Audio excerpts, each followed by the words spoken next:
It was one of those cars that most mechanics won't touch because most mechanics don't want to fix other mechanics' mistakes. But the mistakes were so huge, it was literally just wiping them clean.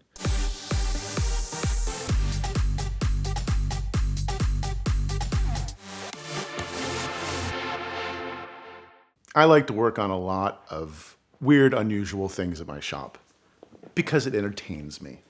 And of course, we do a lot of established cars and Porsches and things like that.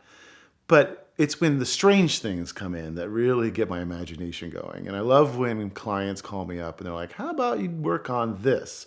Nobody will touch it. I'm like, well, that sounds like the car you need to bring to me. And my friend Jay Lamb, who runs the 24 Hours of Lemons, had the car called a Kellison J4X. It is essentially a kit car from the early 60s that he had purchased because he's kind of like me. He likes the strange and unusual, and he likes to take the time and money to turn them into something. Now, most of these were kit cars sold back in late 50s, early 60s by a guy named James Kellison. And he was out of Folsom, California, so not too far from my house. He made these cars. He came out of the Air Force, and according to him, different stories he told, he was kind of like a Shelby type of guy. He either would just like swept up after the planes, or he fixed the planes, and then at some point he was a fighter pilot. Like, the stories kind of changed over time depending on how impressive he wanted to be. But he did build some really cool cars, and he offered these kits.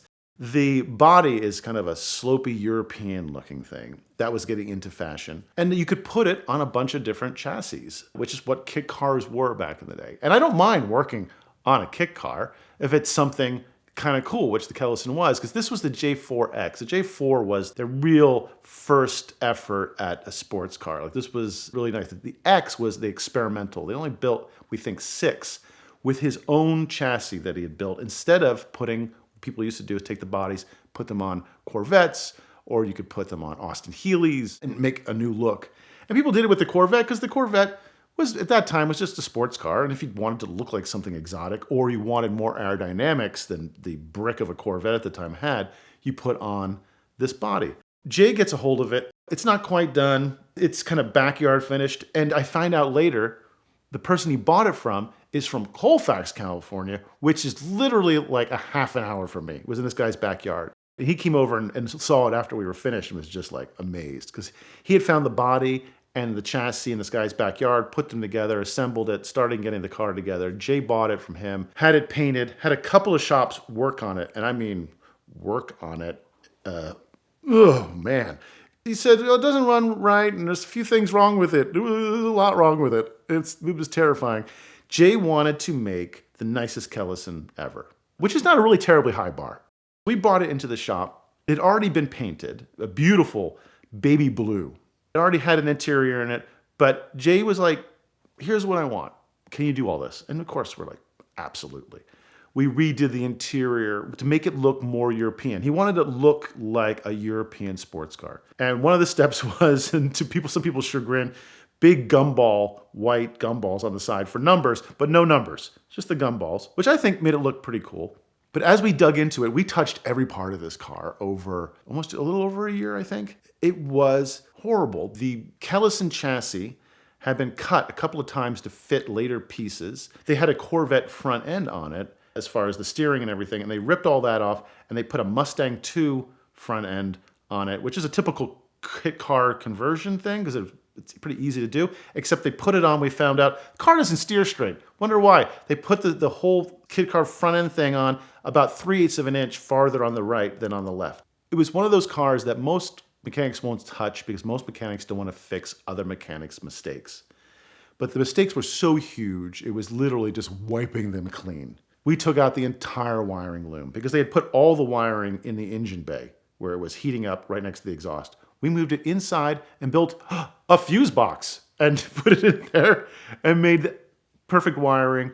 We redid the interior. We put these cool plaid inserts and seats, redid them in leather. One of the hardest things we did to it that nobody will really notice were these didn't have windows in them. And the rear windows were usually just kind of stuck in. What was in there when we got them were rear windows out of a 911R, which are these plexi windows with little vents in them.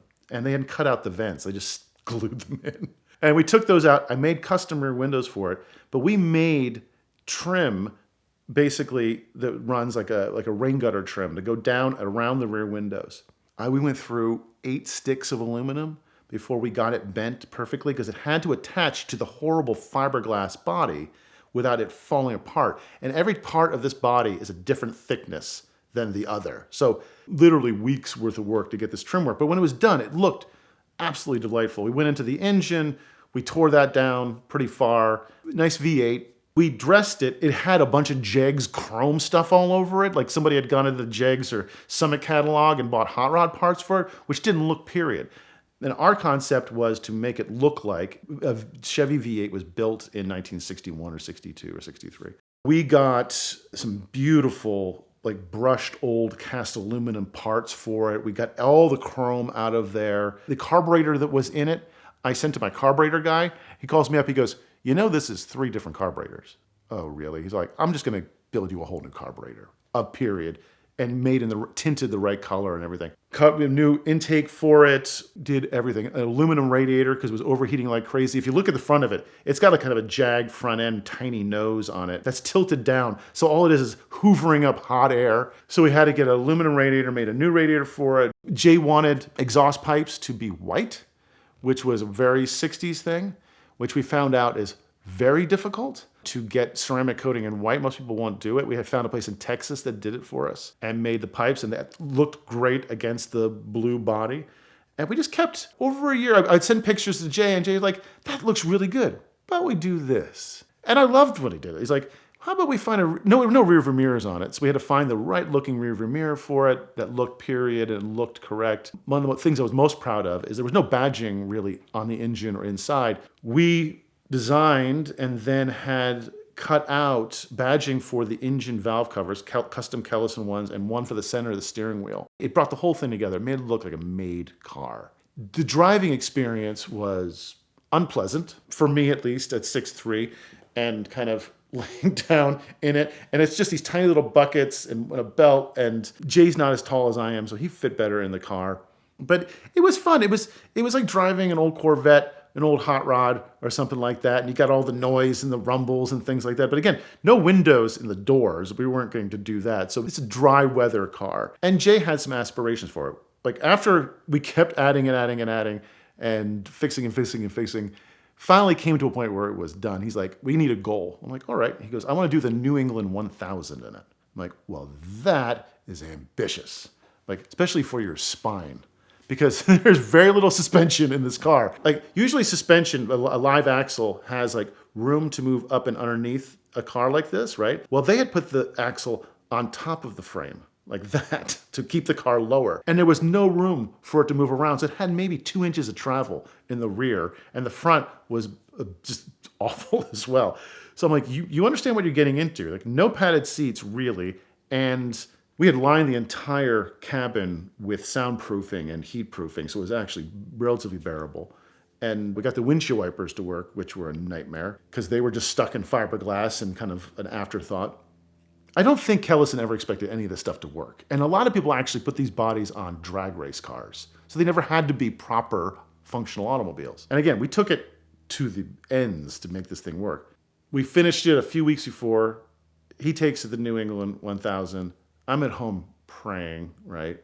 And he has a great time. In fact, it rains a little bit. And he's done with it, and he ships it back, and he's all like, great, the car worked great. We need to address a few things I figured out while driving at 1,000 miles. And that's an accomplishment. I think that's the farthest any Kellison in the world's ever driven in one shot, was 1,000 miles. We fixed the next things that happened to it, gave it back to Jay, and Jay calls me up. He goes, what would you think if the Kellison got accepted to the Quail? It was one of those things where you kind of listen again, because maybe he made a mistake in what he just said. The Quail, for people who don't know, is one of the premier concours at Monterey Week down. There's Pebble Beach, the Quail, and it's an expensive ticket to go in, and the cars are exclusive and amazing, and it's a fantastic show. Not a place you would see a Kellison. But the car got accepted. Got it back, made it perfect. He had it all polished up and taken care of, and it was as nice as it's ever going to get. And he asked us to tow it down to the Quail and put it on the lawn. and mechanic Matt took it down there. It was kind of surreal that this kit car from Folsom, California in the 60s that was abandoned in a backyard, shouldn't have never been anything nice, that should never be sitting next to a real Shelby Cobra, right? Let alone anything else, is sitting on the lawn of the Quail. And it looked superb. And you have to take a bit of pride in that. I mean, for us to, over the course of a couple of years, take this thing that was questionable at best and finish it off and take it to a Quail level, have it accepted, and then enjoyed. Because we went to the Quail and stood around it a little bit where you're kind of quietly just waiting for people to make comments as you're standing there. And people loved it. And they're like, what is this? It's a Kellison? What's Kellison? And I'm like, it's a kit car, right? Doesn't matter. It was a real car, a beautiful car, a well-done car that had the ultimate kit car journey from a backyard to the Quail. This month of VINwiki content is brought to you by Auto Tempest. Auto Tempest has supported VINwiki for years, Car Trek as well, all of our friends, but what we really love them for is that it is the most powerful way to shop for your next car. They compile all the results from all the major listing sites into one place. Autotempest.com, all the cars, one search. That means you get to all the deep, dark corners of the internet to find the exact car that you're looking for as fast and efficiently and powerfully as possible. You also get to see how it stacks up against all the other cars like it that are for sale around the country. And so check them out now at the link in the description below to shop for your next car with Auto Tempest and thank them for their ongoing support of VINwiki.